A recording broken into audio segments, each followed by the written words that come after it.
Hello everyone. In this video, I will show you how to connect RevenueCat to your App Store. Start by opening your browser and going to App Store Connect.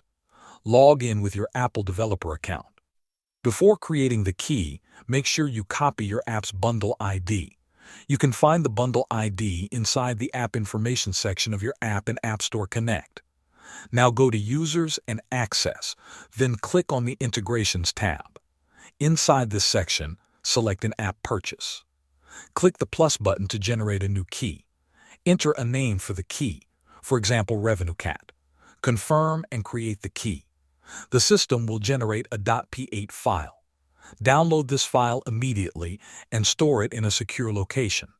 On the same page, you will see the issuer ID and the key ID. Copy both of these values and save them safely.